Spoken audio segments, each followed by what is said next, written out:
Muhammad Ustazah Hasnah selaku Kepala Sekolah TKI Waladun Solihun. Yang saya hormati teman-teman seperjuangan Ustazah TKI Waladun Solihun. Alhamdulillah pada siang hari ini kita bisa bertemu di tempat ini untuk acara diseminasi modul 1.4 budaya positif. Sebelum kita mulai acara pada siang hari ini, marilah kita buka terlebih dahulu dengan membaca bismillah bersama-sama.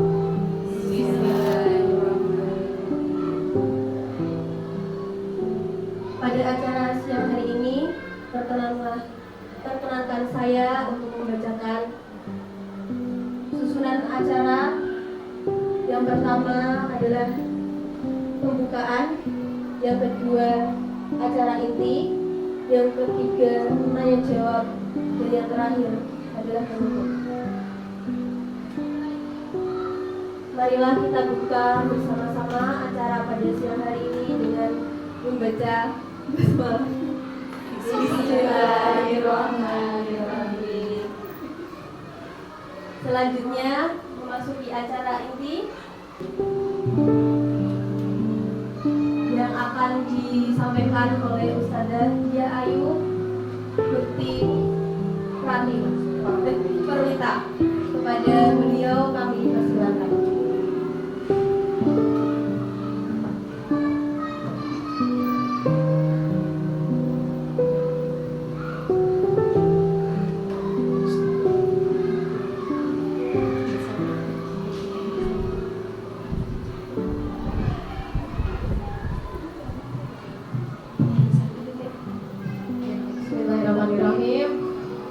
Assalamualaikum warahmatullahi wabarakatuh. Ya, alhamdulillahirrahmanirrahim. Kita panjatkan puji syukur kehadirat Allah Subhanahu wa taala yang pada siang hari ini memberikan kesempatan kepada kita untuk bisa berkumpul di ruangan ini dalam acara diseminasi modul 1.4 budaya positif. Yang kami hormati Ustazah Parsilang selaku Kepala Sekolah TKI Waladun Solihun, yang kami hormati juga rekan-rekan semua, terima kasih atas waktunya. Di sini saya akan menyampaikan diseminasi modul 1.4 tentang budaya positif. Menurut Ki Hajar Dewantoro, mengibaratkan para pendidik seperti seorang petani atau tukang kebun.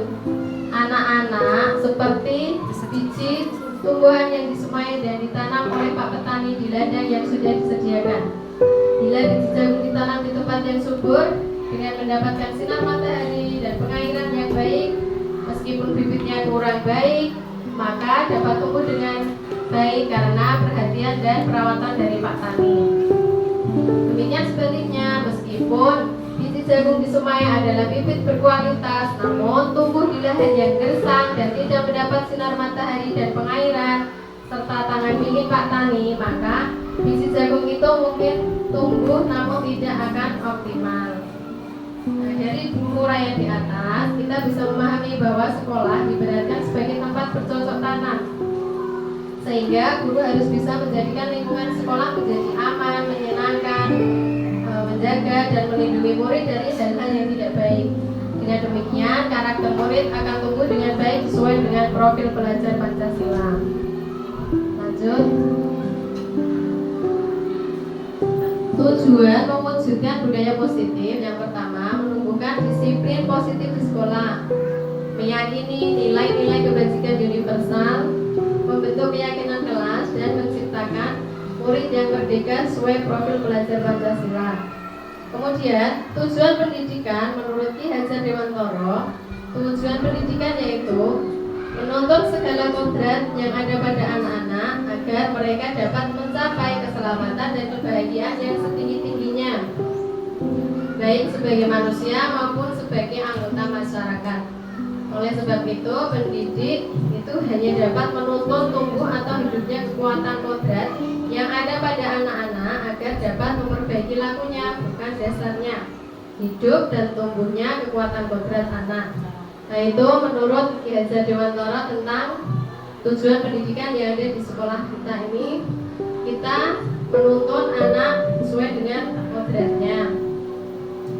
Lanjut. Nah, budaya positif. Nah, apa budaya positif itu? Salah satu tanggung jawab seorang guru adalah menciptakan lingkungan positif dari warga sekolah yang saling mendukung, saling belajar, dan saling bekerja sama, sehingga tercipta kebiasaan yang baik dan akan tumbuh karakter baik yang akan membentuk budaya positif. Budaya positif akan menimbulkan rasa aman dan nyaman pada murid sehingga dapat meraih keselamatan dan kebahagiaan dalam proses pembelajaran. Budaya positif ini dapat terwujud apabila kita semua warga sekolah itu saling mendukung, kita saling belajar, saling bekerja sama untuk menciptakan kebiasaan yang setiap hari dilakukan anak itu akan menumbuhkan karakter. Nah, karakter baik itulah yang akan membentuk budaya positif di sekolah. Dengan budaya itu, anak-anak akan merasa aman, nyaman, dan senang, selamat dalam proses pembelajaran. Anak-anak belajar tidak akan tertekan. Kemudian anak-anak akan lebih senang. Kadang ada juga anak-anak yang tidak mau pulang, belum mau pulang karena ingin masih bermain di sekolahan. Nah, karena anaknya sangat keasikan, senang dengan lingkungan sekolahnya. Lanjut. Nah, konsep inti budaya positif itu ada disiplin positif, ada teori motivasi perilaku manusia, hukuman dan penghargaan, keyakinan kelas, kebutuhan dasar manusia, 5 posisi kontrol, dan segitiga restitusi. Nah, disiplin positif. Apa makna disiplin? Mendengar kata disiplin, yang terbayang di benak kita adalah yang berhubungan dengan tata tertib, peraturan, dan kepatuhan pada peraturan. Juga sering dihubungkan dengan hukuman, padahal sungguhnya itu berbeda. Justru salah satu alternatif terakhir, dan bila perlu malah tidak digunakan sama sekali. Kemudian dalam budaya kita, makna disiplin dimaknai menjadi sesuatu yang dilakukan seseorang pada orang lain untuk mendapatkan kepatuhan, dengan menghubungkan kata disiplin dengan ketidaknyamanan. Kata disiplin tersebut itu berasal dari bahasa Latin, yaitu disiplina, yang artinya belajar. Disiplin diri dapat membuat seseorang menggali potensinya menuju sebuah tujuan mulia yang dihargai dan bermakna, dengan bisa bertanggung jawab terhadap apa yang dilakukan berdasarkan tindakan pada nilai-nilai kebajikan universal. Belum, Pak? Disiplin tadi, ya. Nah, disiplin tadi kita, kalau anak-anak menjaga kedisiplinan itu yang ada di benak kita peraturan. Kita harus menaati peraturan yang ada di sekolah, peraturan yang ada di kelas. Nah, itu merupakan pemikiran kita tentang disiplin. Tapi ternyata kata disiplina itu tadi yang artinya belajar. Nah, kita sama-sama belajar untuk melakukan hal-hal yang lebih baik lagi. Yuk, next. Nah, pengertian disiplin positif itu, disiplin positif adalah pendekatan yang mengajarkan tanggung jawab kepada anak dan mengembangkan kesadaran diri berdasarkan nilai-nilai kebajikan universal. Disiplin positif lebih fokus pada disiplin internal yang melatih anak untuk mengontrol tindakan mereka sendiri. Kemudian disiplin positif dapat membuat murid memahami dan menyadari berdasarkan motivasi intrinsik, bukan akibat paksaan, pujian atau hukuman. Nah, disiplin positif di sini itu bisa mengajarkan kita untuk selalu bertanggung jawab. Anak melatih tanggung jawab, mengembangkan kesadaran dirinya bahwa disiplin positif ini melatih mengontrol tindakan mereka dari dalam diri kita sendiri. Tidak bisa dikontrol oleh orang lain.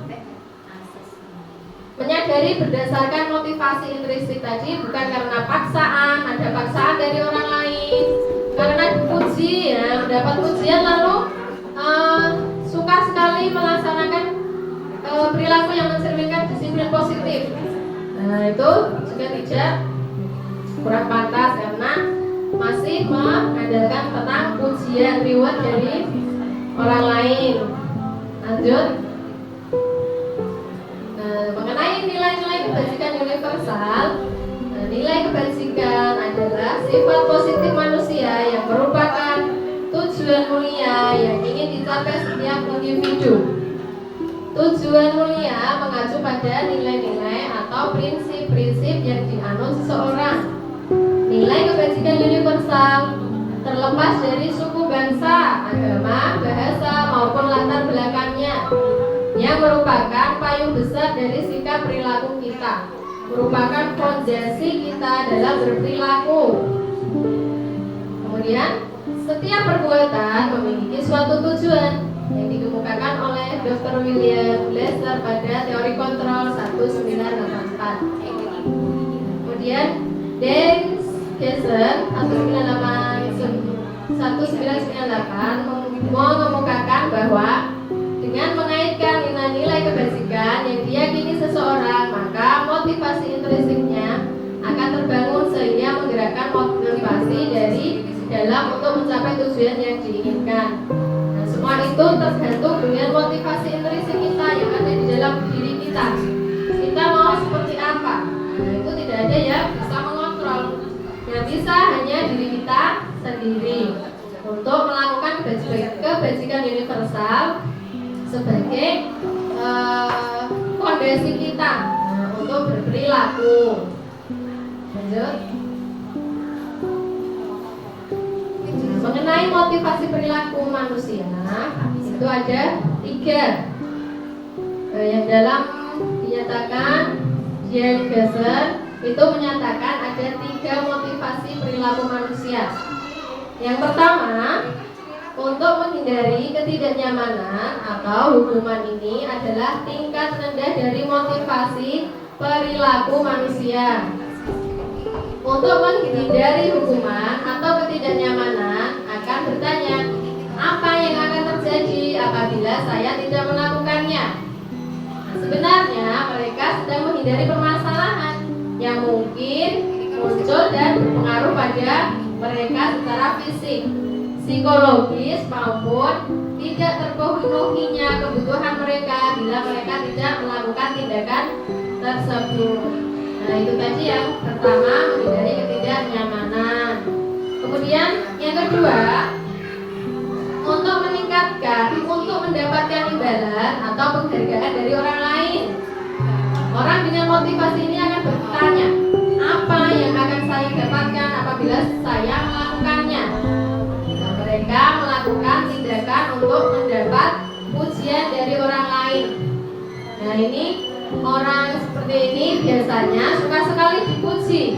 Ketika mendapat pujian, mereka akan merasa senang, akan bertanya apa yang akan saya dapatkan bila saya melakukannya. Nah, itu mencari mendapatkan untuk mendapatkan imbalan. Kemudian yang ketiga, untuk menjadi orang yang mereka inginkan dan menghargai diri sendiri dengan nilai-nilai yang mereka percaya. Akan bertanya, akan menjadi orang yang seperti apa? Seperti apabila saya melakukannya. Mereka melakukan sesuatu karena nilai yang mereka yakini, hargai. Ini adalah motivasi yang akan membuat seseorang memiliki disiplin positif karena motivasi perilakunya bersifat internal bukan eksternal. Ini yang ketiga ini perilakunya karena menghargai dirinya sendiri dengan nilai-nilai yang mereka percayai. Kalau sudah percaya dengan nilai-nilai yang mereka miliki, akan melakukan atau seseorang ini memiliki disiplin yang positif karena keinginannya sendiri, karena motivasi intrinsik dari dalam diri bukan motivasi eksternal dan dapat dari luar ya. Lanjut. Nah, ini ada hukuman dan penghargaan. Hukuman adalah bersifat tidak direncana atau tiba-tiba, hanya memberikan efek jera sementara kepada murid dan menyakitkan dengan menciptakan identitas gagal. Nah, ini definisi hukuman. Apa itu hukuman? Hukuman ini bersifat tidak direncana, tiba-tiba. Nah, ketika anak melakukan sesuatu tiba-tiba dihukum, nah itu akan bertanya, apa salah saya? Kok saya dihukum? Nah, itu hukuman merupakan yang tidak direncanakan. Dan hukuman ini sifatnya nanti akan sementara, akan membuat anak itu jera sementara. Besok bisa diulangi lagi karena anak sudah dihukum, sudah merasa melakukan tanggung jawabnya tadi. Ketika dihukum, sudah dihukum, besok anak-anak itu bisa melakukannya lagi. Nah, hukuman ini hanya sementara membuat anak jera. Kemudian yang kedua, penghargaan adalah bentuk pengendalian perilaku seseorang dengan suatu benda yang dibuat dengan persyaratan jika Anda melakukan hal ini maka akan mendapatkan penghargaan yang diinginkan. Ya, penghargaan ini seperti reward kalau di sekolah taman kanak-kanak. Anak-anak akan senang melakukan sesuatu jikalau ada hadiah, ada reward dari ustazah. Nah, ini anak-anak mau melakukan sesuatu yang baik nanti. Nah, hari ini siapa yang mau bikin doa? Nanti dapat reward, dapat bintang dari ustazah. Nah, ini yang dinamakan penghargaan. Untuk pengendalian seorang dengan suatu benda yang dibuat dengan peserta. Jika Anda melakukan hal ini maka akan mendapatkan penghargaan. Ada juga jika tidak, anak-anak itu tidak melakukannya, nggak mau karena nggak dikasih hadiah, nggak dikasih reward. Nah, itu anak-anak ada juga yang tidak mau melakukan sesuatu karena tidak dapat hadiah atau reward dari ustazah. Yang ketiga yaitu konsekuensi. Yang tadi masih bersifat sudah terencana atau sudah disepakati oleh guru dan murid. Konsekuensi ini biasanya dilakukan anak sudah mengetahui, guru juga sudah mengetahui, sudah disepakati. Misalnya nanti ada yang melakukan kesalahan, misalnya melupakan minum, itu nanti konsekuensinya anak-anak harus mau membereskan, membersihkan. Nah, seperti itu namanya konsekuensi. Konsekuensi bersifat sudah terencana atau sudah disepakati oleh guru dan murid. Dua-duanya sudah saling sepakat. Ya. Kemudian ini ada kasus IPA kurang menguasai pelajaran matematika, sehingga pada saat pelajaran tersebut berlangsung dia lebih banyak terdiam diri atau menggambar di buku pelajarannya. Pada saat guru matematikanya namanya Pak Seno menanyakan pertanyaan kepada IPA, IPA menjadi gugup dan tak sengaja menjatuhkan tasnya dari kursi. Karena tiba-tiba menjadi gagap pada saat berupaya menjawab. Seluruh kelas pun tertawa melihat perilaku IPA yang bicara tergagap dan terkejut tersebut. Pak Seno pada saat itu membiarkan teman-teman IPA menertawakan IPA yang tergagap dan malu luar biasa, dan malahan minta IPA untuk masuk ke depan dan berdiri di depan kelas sambil menunjuknya karena tidak bisa menjawab pertanyaan dari Pak Seno. Kelas makin gaduh dan anak-anak pun tertawa melihat IPA di depan kelas memegang ujung hidungnya. Dari kasus di atas itu, apakah Anda setuju dengan tindakan Pak Seno terhadap IPA? Tidak. Mengapa?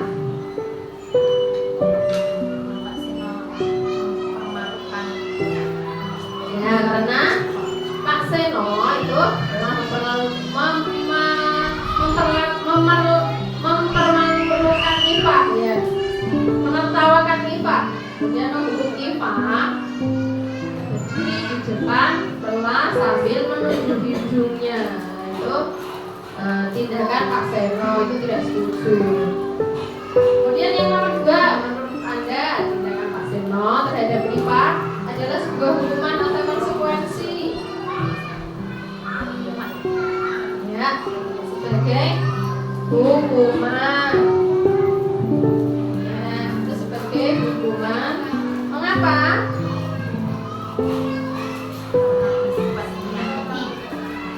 Ya, karena bersifat menyakiti, ya.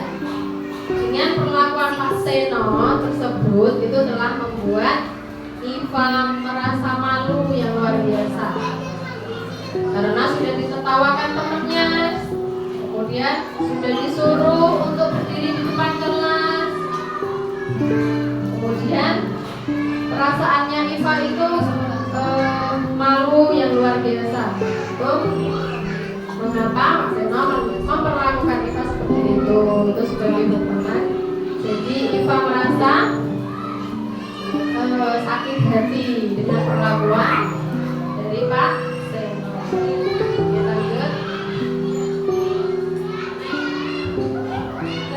Nah, ini ada hukuman atau konsekuensi.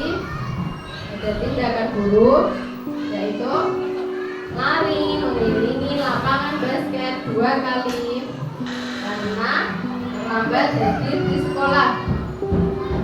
Kemudian membersihkan coretan yang dibuatnya di meja tulis. Yang ketiga, berdiri di depan kelas sambil mengangkat kaki 1 karena tidak bisa menjawab pertanyaan. Kemudian membersihkan tumpahan air di meja tulis karena tersenggol pada saat belajar. Mengenai tindakan-tindakan guru ini ada 4 ini. Manakah yang termasuk hukuman dan konsekuensi? Lari mengelilingi lapangan basket 2 kali karena terlambat hadir di sekolah merupakan hukuman. Oke. Kemudian membersihkan coretan yang dibuatnya di meja tulis. Konsekuensi, ya, berdiri di depan kelas sambil mengangkat kaki 1 karena tidak bisa menjawab pertanyaan. Hukuman. Membersihkan tumpahan air di meja tulis karena tersenggol pada saat belajar. Konsekuensi. Ya, ini tadi salah satu tindakan-tindakan guru yang termasuk hukuman dan yang termasuk konsekuensi. Ya, lanjut. Identitas gagal dan identitas sukses yang merupakan hukuman, konsekuensi, dan restitusi. Ya. Hukuman itu sesuatu yang menyakitkan, harus terjadi. Ya. Kemudian untuk konsekuensi, sesuatu harus terjadi dan restitusi merupakan pilihan. Kemudian tidak nyaman untuk wali murid, anak untuk jangka waktu panjang, dan konsekuensi tidak nyaman untuk murid, anak untuk jangka waktu pendek, dan untuk restitusi menguatkan untuk murid, anak dalam jangka waktu panjang. Korban mendapatkan keadilan, kemudian korban bisa diabaikan, korban mendapatkan ganti. Murid akan tersakiti. Murid akan dibuat tidak nyaman, murid akan mendapatkan penguatan untuk yang restitusi. Kemudian perilaku pasif agresif meningkat. Penguatan hanya bertahan dalam jangka waktu pendek, murid akan mendapat penguatan. Kemudian sistem akan tidak berjalan bila murid tidak takut. Kemudian ada memerlukan monitoring dan supervisi terus-menerus dari guru, murid, masalah perpustakaan, murid belajar bertanggung jawab untuk perilakunya. Berlaku hanya pada sebuah institusi, tidak lanjut pada kehidupan nyata. Membantu penerapan mengikuti peraturan dalam masyarakat, kemudian fokus pada pemecahan masalah dalam jangka waktu panjang. Kemudian berlaku hanya pada sebuah, maksudnya peraturannya adalah kamu harus. Peraturannya, mampukah kamu melakukannya? Kemudian apa yang kamu yakini, apa yang bisa kamu lakukan untuk memperbaiki masalah ini. Nah itu jika ada di posisi restitusi. Kemudian murid akan membenci peraturan dengan hukuman tadi. Kemudian untuk konsekuensi, murid akan menghormati peraturan. Dan untuk restitusi, murid akan menghormati dirinya dan orang lain. Ketika anak mendapat hukuman, murid akan membenci dengan peraturannya. Kemudian ketika murid di posisi konsekuensi, anak atau murid akan menghormati peraturan. Kemudian di posisi restitusi, murid akan menghormati dirinya dan orang lain. Ya, lanjut.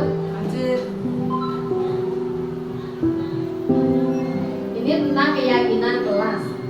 Keyakinan kelas merupakan sebuah nilai-nilai kebajikan universal yang telah disepakati secara tersirat dan tersurat, lepas dari adanya latar belakang, suku, negara, bahasa maupun agama, yang dibuat bersama-sama antara guru dan siswa. Seseorang akan lebih tergerak dan bersemangat untuk menjalankan keyakinannya daripada hanya mengikuti serangkaian peraturan tertulis tanpa makna. Ya, di keyakinan kelas di sini kita merupakan guru dan murid untuk membuat keyakinan kelas sesuai dengan nilai kebajikan universal. Kita mengajak anak-anak untuk membuat keyakinan yang ada di kelas kita. Bisa kita lakukan ketika awal semester anak-anak sudah mulai melakukan pembelajaran. Sebelum melakukan pembelajaran, kita bisa membuat keyakinan kelas bersama dengan anak-anak kita. Anak-anak diberi kebebasan untuk mencurahkan pendapatnya. Semua anak bisa mencurahkan pendapatnya apa yang akan menjadi keyakinan kelasnya. Kemudian keyakinan kelas tersebut harus mempunyai makna dan kalimatnya positif, tidak terlalu panjang, karena kalau terlalu panjang nanti anak akan sulit untuk mengingatnya. Karena keyakinan kelas harus diingat setiap anak supaya anak dapat melakukannya ketika di dalam kelas untuk tidak dilanggar. Dengan keyakinan kelas tadi, anak-anak akan lebih tergerak dan semangat untuk menjalankan keyakinannya daripada mengikuti serangkaian peraturan tertulis tanpa makna. Karena yang membuat anak itu keyakinan kelas menjadi bermakna. Anak akan selalu mengingat karena yang membuat anak, kemudian sama gurunya, kalimat-kalimat yang digunakan juga pendek dan positif. Jadi anak akan sangat bermakna dengan kalimat-kalimat tadi yang dibuatnya. Itu akan menjadi bersemangat tergerak daripada mengikuti serangkaian peraturan tertulis yang tanpa makna. Banyak sekali peraturan 1, peraturan 2, peraturan 3, tetapi anak tidak mengingat karena terlalu banyak peraturan dan terlalu panjang. Nah, bahkan untuk anak-anak di TK, di taman kanak-kanak itu kalimatnya tidak terlalu panjang, tidak terlalu susah-susah. Jadi anak tidak bertele-tele. Jadi anak mudah untuk mengingatnya. Lanjut. Nah, ini pembentukan keyakinan kelas. Keyakinan kelas bersifat abstrak daripada peraturan yang lebih rinci dan konkret. Kemudian keyakinan kelas berupa pertanyaan universal. Pertanyaan keyakinan kelas senantiasa dibuat dalam bentuk positif, ya seperti tadi. Kemudian keyakinan kelas hendaknya tidak terlalu banyak sehingga mudah diingat dan dipahami semua warga kelas. keyakinan kelas sebaiknya sesuatu yang dapat diterapkan di lingkungan tersebut. Nah, semua warga kelas hendaknya ikut berkontribusi dalam pembuatan keyakinan kelas lewat kegiatan curah pendapat. Kemudian bersedia meninjau kembali keyakinan kelas dari waktu ke waktu. Ya, seperti yang tadi saya utarakan bahwa keyakinan kelas itu bersifat pertanyaan yang universal. Kemudian dibuat dalam bentuk positif. Misalnya, jangan membuang sampah sembarangan. Nah, itu kalimat negatif ya. Kemudian untuk kalimat positifnya bisa buanglah sampah di tempatnya. Seperti itu. Kalimat-kalimat yang dalam bentuk positif. Kemudian keyakinan kelasnya tidak terlalu banyak sehingga mudah diingat.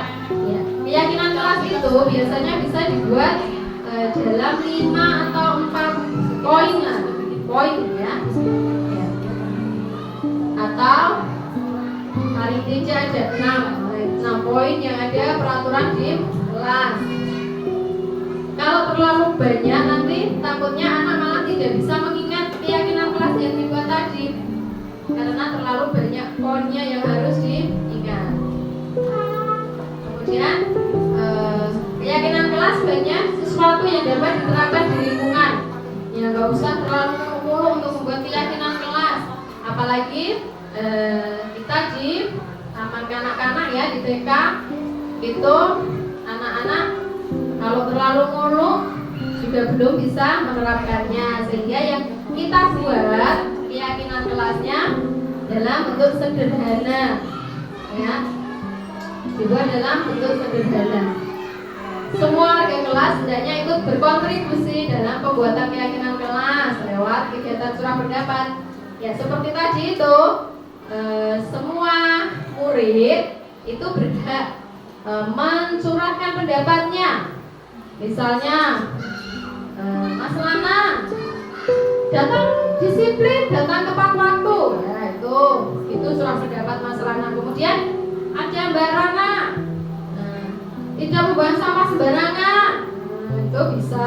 Kemudian contoh-contohnya yang lain itu nanti kita bisa menampungnya, kita tulis bersama. Kemudian kita jadikan kalimat-kalimat yang negatif bisa menjadi kalimat yang positif, dan kalimatnya singkat, tidak terlalu panjang sehingga anak bisa mudah untuk mengingat keyakinan tersebut. Nah, kemudian bersedia meninjau kembali keyakinan kelas dari waktu ke waktu. Hari ini kita ingatkan keyakinan kelas kita apa anak-anak. Umpamanya membuang sampah di tempatnya, datang tepat waktu. Ada juga sayang teman. Nah, itu setiap pembelajaran anak diingatkan kita bisa meninjau kembali keyakinan kelas dari waktu ke waktu supaya anak lebih terbiasa dan mengingat apa keyakinan kelas yang kita buat. Ya lanjut. Nah, ini ada contoh keyakinan kelas yang sudah dibuat, yaitu berdoa sebelum dan sesudah belajar. Itu bisa mengajarkan anak untuk sebelum melakukan kegiatan, anak-anak berdoa dulu. Setelah belajar juga anak-anak diajak untuk berdoa. Itu sudah melakukan keyakinan kelas yang dibuat. Nah, yang kedua, menjaga kebersihan kelas. Nah, bisa ketika ada sampah, plastik, kertas dan berserakan di dalam kelas, anak-anak bisa mengambilnya, memungutnya, kemudian bisa dibuang di tempatnya, di tempat sampah. Itu salah satu menjaga kebersihan kelas. Ada yang menyapu, itu anak-anak TK sudah bisa melakukan seperti itu.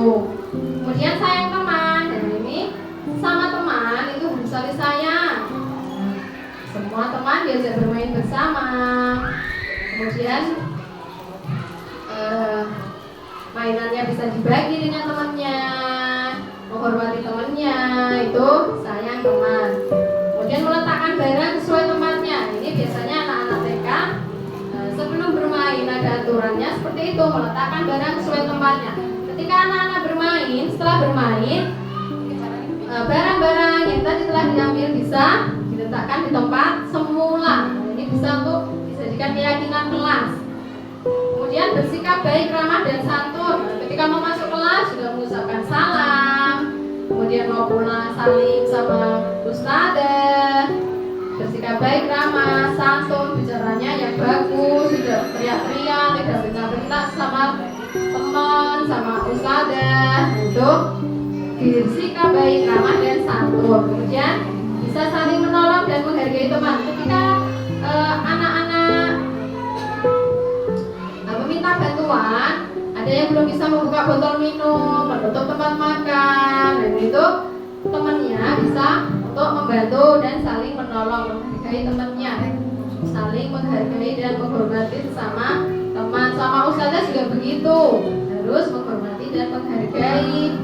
Kalau bersama ustazah, ya anak-anak bersikap yang bagus, sopan santun, ramah. Nah, seperti itu keyakinan kelas. Ini adalah contoh keyakinan kelas yang sudah dibuat. Lanjut.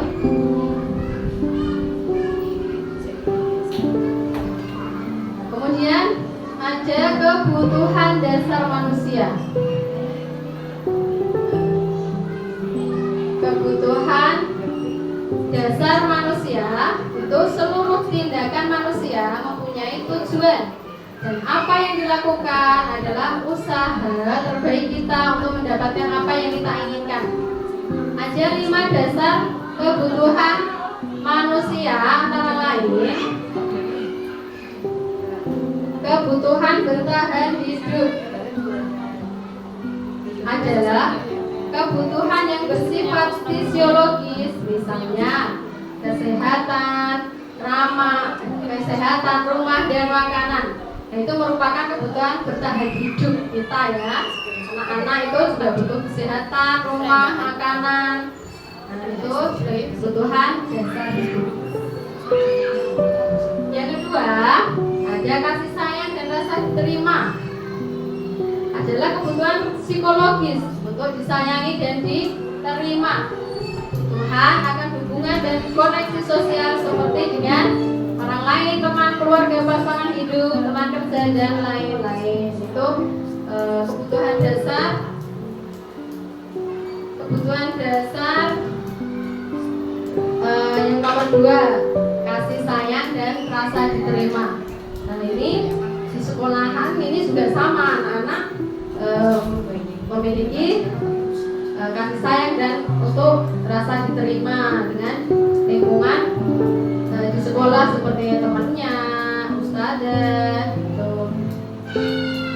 Kemudian yang ketiga ada penguasaan, pengakuan dan kemampuan.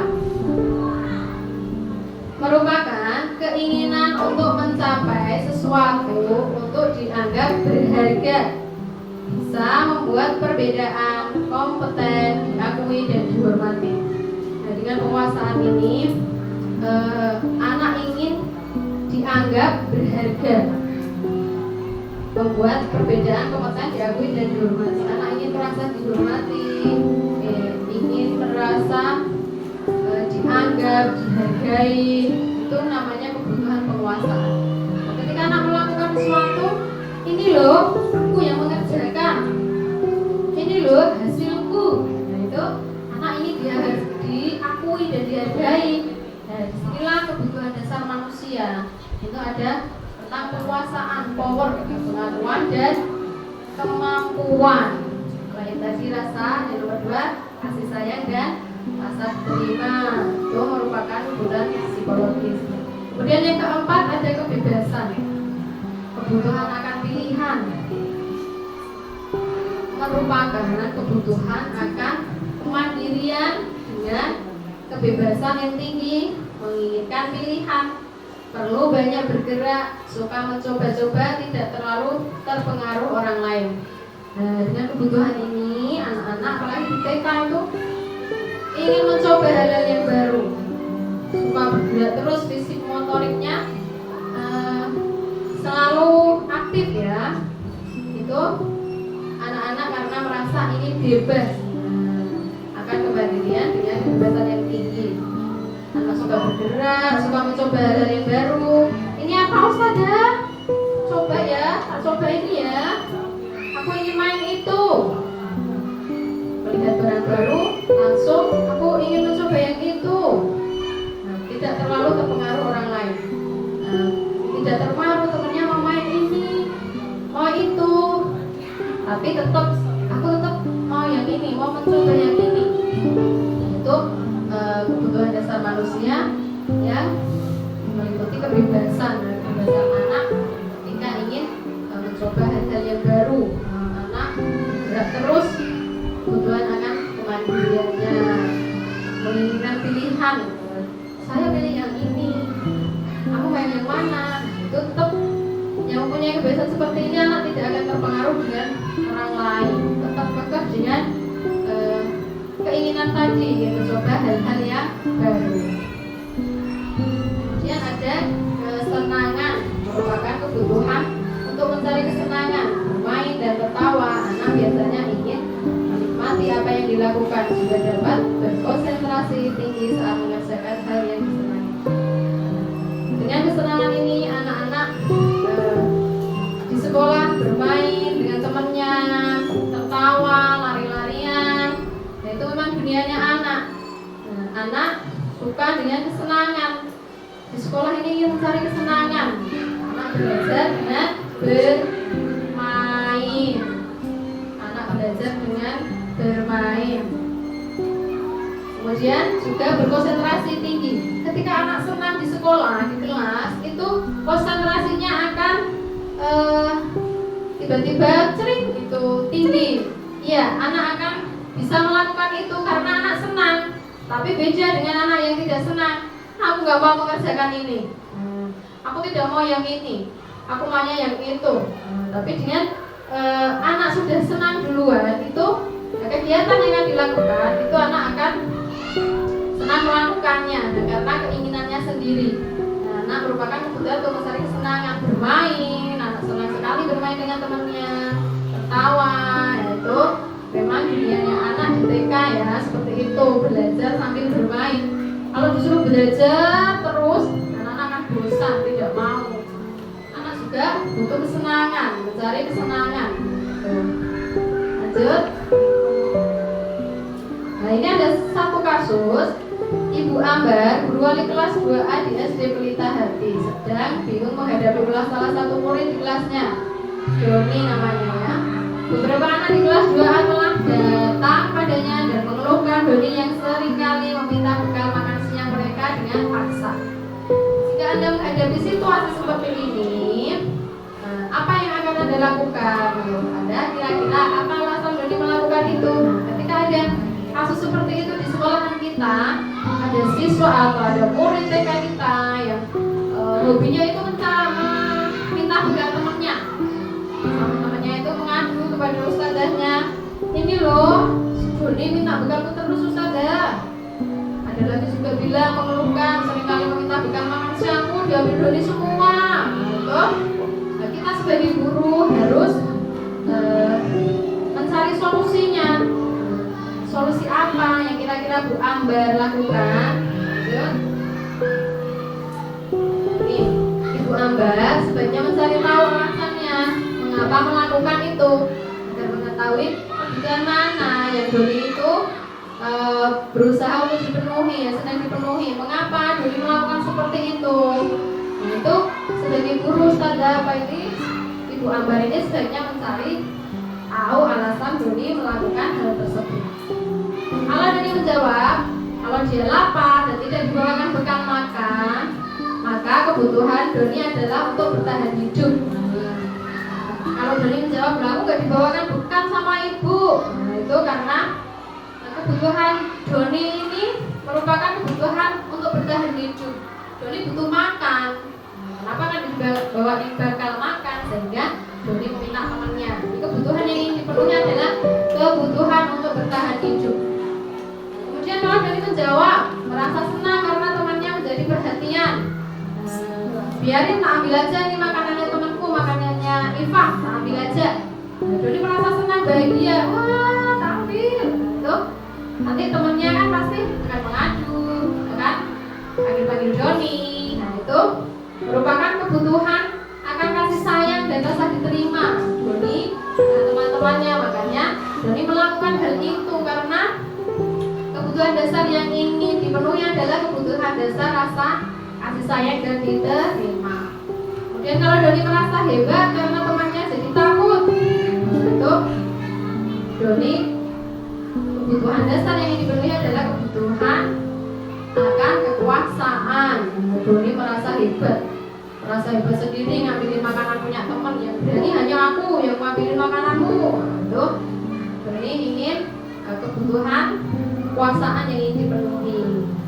Kemudian kalau Doni merasa bosan dengan bekal makanannya setiap hari itu terus, ibunya setiap hari membawakan sosis dan telur misalnya setiap hari seperti itu, sedangkan temennya ada yang dikasih sayuran, buah, sup, ada jagung. Nah itu Doni merasa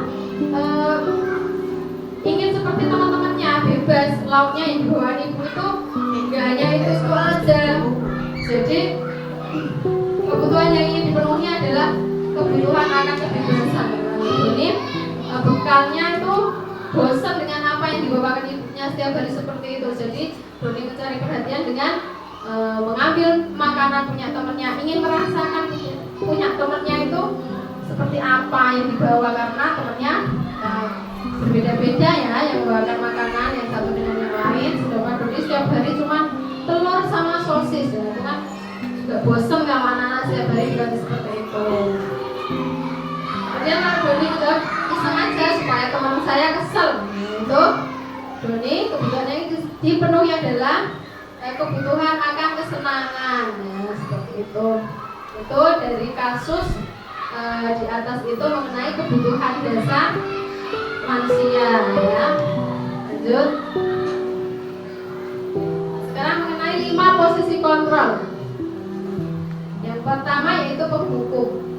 Guru akan berkata, patuhi aturan saya atau awas, sehingga kamu selalu saja salah. Seperti itu guru yang menghukum anak murid didiknya ya, yaitu dengan hukuman tersebut anak akan merasa marah dan kepada ustazah, kepada gurunya karena dihukum, menghukum. Kemudian yang kedua, membuat rasa bersalah.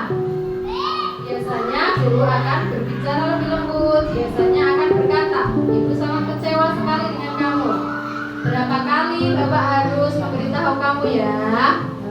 Itu anak akan merasa kecewa sekali karena tidak bisa membahagiakan orang lain. Dengan perkataan yang lembut seperti itu membuat anak merasa kecewa karena ibu sangat kecewa. Itu sudah membuat anak juga memiliki kekecewaan, dia kecewa, nggak bisa membahagiakan orang lain. Kemudian posisi kontrol yang ketiga adalah sebagai teman.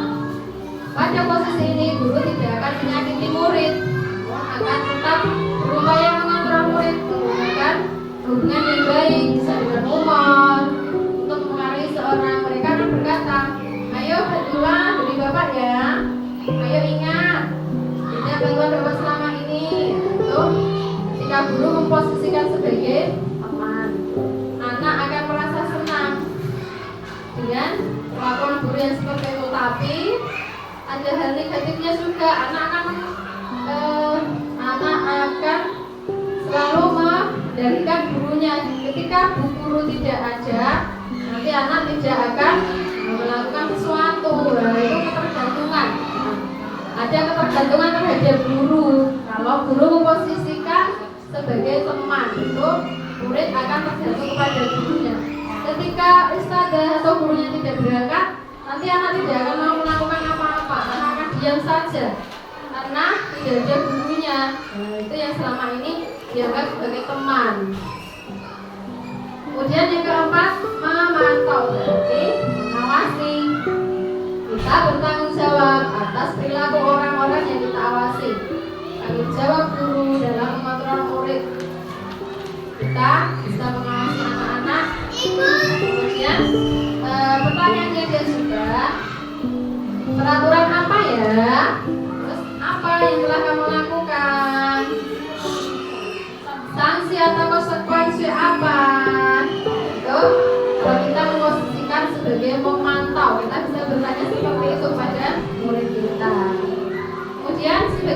manajer. Yang terakhir, yang kelima, posisi kita sebagai manajer adalah posisi guru. Berbuat sesuatu bersama dengan murid. Silakan murid mempertanggungjawabkan perilakunya, mendukung agar murid dapat menemukan solusi atas permasalahannya. Biasanya berkata apa yang kita yakini.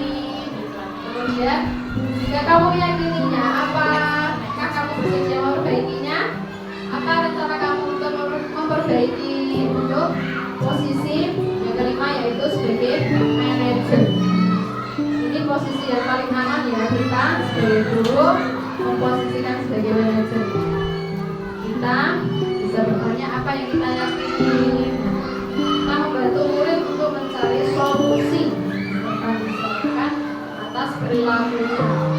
Kita bersama-sama membantu anak untuk mencari solusi apa yang tepat atas permasalahannya yang telah dihadapi. Dengan melakukan pertanyaan apa yang kita yakini, kemudian jika kamu meyakininya, apakah kamu bersedia memperbaikinya? Nanti anak akan berbicara jujur. Saya akan memperbaikinya. Nanti bisa ditanyakan lagi, dengan apa kamu memperbaikinya? Kemudian apa rencana kamu untuk memperbaikinya? Itu nanti murid akan senang jika guru posisikan sebagai manajer. Ya, lanjut.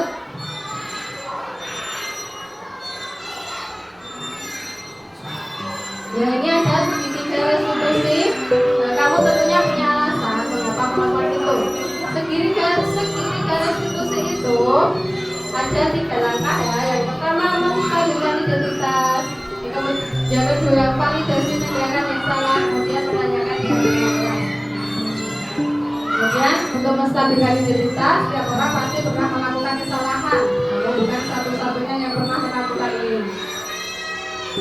Lanjut. Segitiga restitusi merupakan suatu proses dialog yang dijalankan guru atau orang tua agar dapat menghasilkan murid yang mandiri dan bertanggung jawab. Nah, yang pertama tadi menstabilkan identitas itu berdasarkan prinsip membuat kesalahan adalah bagian proses pembelajaran. Mengubah identitas anak dari orang yang gagal menjadi orang yang sukses. Guru tidak boleh mengkritik murid yang sedang mengalami identitas gagal. Nah, contoh kalimatnya, berbuat salah itu tidak apa-apa. Kemudian aja, tidak ada manusia yang sempurna dan saya ingin mencari solusi dari permasalahan ini. Yang kedua, validasi tindakan yang salah berdasarkan prinsip setiap perilaku berupaya untuk memenuhi kebutuhan dasar. Guru akan bergeser dari sudut pandang stimulus respon ke cara berpikir proaktif, mengenali dan mengatur kebutuhan murid dan tetap memperbaiki hubungan dengan murid. Contoh kalimatnya, kamu pasti punya alasan mengapa melakukan hal tersebut. Kemudian, yang ketiga, menanyakan keyakinan kelas. Murid akan diberi pertanyaan-pertanyaan bermakna untuk memunculkan motivasi secara intrinsik. Kemudian, mampu mengaitkan keyakinannya dengan tindakan yang salah. Contohnya kalimatnya, apa keyakinan kelas yang kita percayai? Kemudian, keyakinan apa yang belum kamu tunjukkan? Apa tindakanmu mencerminkan keyakinan kelas tersebut? Nah, segitiga restitusi ini bisa kita lakukan ketika kita menghadapi permasalahan di sekolah atau di kelas. Ya, kemudian lanjut.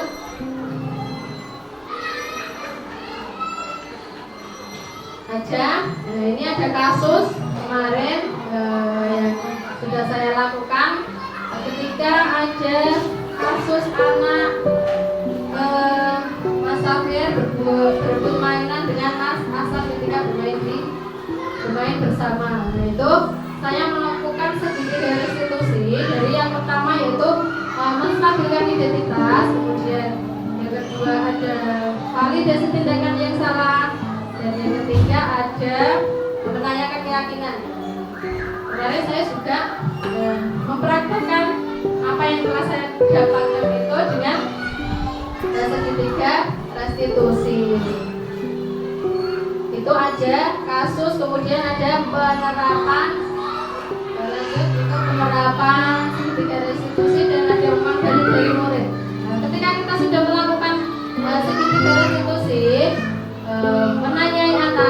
praktek segitiga restitusi. Kemudian ada umat dari murid. Kita bisa menanyakan murid, perasaan murid setelah dipanggil, ditanya itu bagaimana. Itu kita bisa menanyakan kepada murid tadi. Kemudian murid akan menjawab juga apa yang kita tanya. Apakah tadi takut dengan pertanyaan tadi? Apakah tadi bu guru sedang marah-marah atau tidak? Nah, itu nanti kita bisa menanyakan ketika umpan balik dari murid. Dan lanjut, yang menutup ya, ini yang terakhir, melalui segitiga restitusi guru dapat membantu murid menjadi lebih memiliki tujuan, sifat positif dan memuliakan dirinya setelah berbuat salah. Kemudian membantu murid untuk jujur pada dirinya dan mengevaluasi dampak dari kesalahan yang dilakukan. Yang ketiga, memberi penawaran bukan paksaan. Yang keempat, membantu murid untuk memperbaiki hubungan dengan orang lain. Yang terakhir, membantu murid untuk memperkuat karakternya. Dan dengan disiplin, dengan kita melakukan segitiga restitusi itu, murid akan menjadi lebih mempunyai tujuan, disiplin positif, memulihkan dirinya setelah berbuat salah. Nanti setelah berbuat salah dipanggil ustaz yang ditanya itu, nanti akan memulihkan dirinya setelah berbuat salah. Ternyata saya tadi salah. Kemudian setelah ditanya-tanya ada perbaikan tindakan. Nah, seperti itu. Kemudian membuat murid untuk jujur pada dirinya. Nah, kan ditanya, tadi benar enggak Mas Safian melakukan ini? Nanti anak akan menjawab sendiri dengan jujur. Ya, tadi aku merebut mainannya. Nah, itu nanti Mas Safian akan berbicara jujur ketika ditanya ustazah. Itu akan melatih kejujuran pada diri anak itu. Kemudian memberikan penawaran bukan paksaan. Tidak dipaksa, ayo kamu seperti ini, kamu seperti itu. Nah, itu tidak boleh, karena anak-anak TK nggak boleh dipaksa ya. Anak-anak harus diberi penawaran, dicari solusinya. Nah, gimana mas, dengan tadi kamu seperti itu, seperti ini, ya itu. Kemudian penawaran dulu. Kemudian tidak dipaksa-paksa ya. Kemudian membantu murid untuk memperbaiki hubungan. Yang tadinya bertengkar dengan temannya, rebutan, marahan. Dengan segitiga restitusi tadi sudah ada perbaikan. Gimana cara kita memperbaiki kesalahannya? Bisa dengan meminta maaf. Dengan meminta maaf tadi itu akan memperbaiki hubungan dengan teman yang satu dan yang lain. Maafin ya, besok tidak diulangi lagi. Seperti itu nanti anak bisa untuk memperbaiki hubungan. Tadinya kesuan, marah-marahan, nah itu bisa minta maaf terus baikan lagi ya. Seperti itu anak-anak itu memang seperti itu. Kalau sudah bertengkar, mainan, rebutan, nanti kalau sudah minta maaf biasa lagi ya. Seperti itu anak-anak itu ya. Kemudian membantu murid untuk memperkuat karakternya. Nah, yang tadinya anak-anak melanggar kedisiplinan tadi dengan segitiga restitusi. Apa keyakinan yang kamu langgar? Seperti ini keyakinan apa? Itu nanti anak akan memperkuat karakternya. Yang tadinya anak tidak sayang teman menjadi sayang teman. Dengan karakter yang kuat itu tadi, mudah-mudahan anak-anak bisa mempraktekkan semua yang sudah dikasih tahu, dipecahkan masalahnya bersama tadi ya, seperti itu. Kemudian lanjut dan terakhir ya, terima kasih. Semoga apa yang saya sampaikan, yang saya paparkan tadi bisa bermanfaat untuk diri saya sendiri terutama dan untuk rekan-rekan yang lain, supaya bisa diterapkan juga di sekolahan kita ini. Mungkin itu ya teman-teman yang dapat saya sampaikan. Ada pertanyaan untuk sesi ini? Oh ya.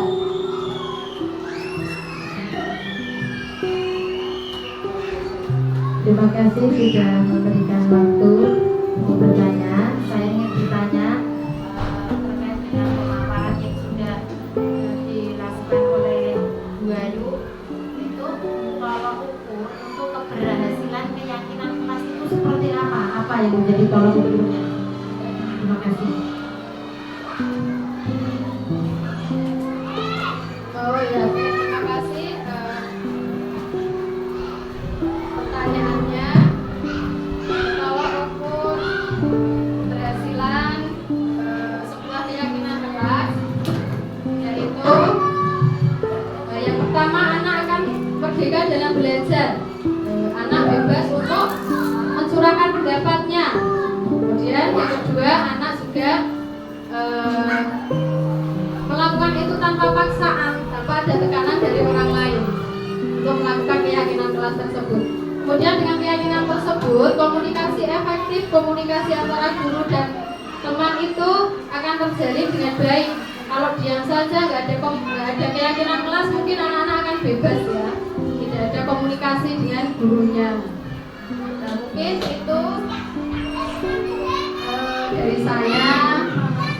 Kemudian mudah-mudahan keyakinan kelas yang diterapkan di sekolah itu juga bisa diterapkan di rumah, karena bisa disiplin dengan apa yang keyakinan kelas ini bisa melayani di rumah, bisa menjaga kebersihan di rumah, doa sebelum makan, saling menghormati dengan teman dan tetangga. Itu mudah-mudahan anak-anak bisa menerapkannya juga di rumah. Ya, mungkin itu jawabannya. Mungkin itu yang bisa saya sampaikan. Banyak salah, saya mohon maaf. Assalamualaikum warahmatullahi wabarakatuh. Waalaikumsalam. Waktu saya kembalikan kepada moderator.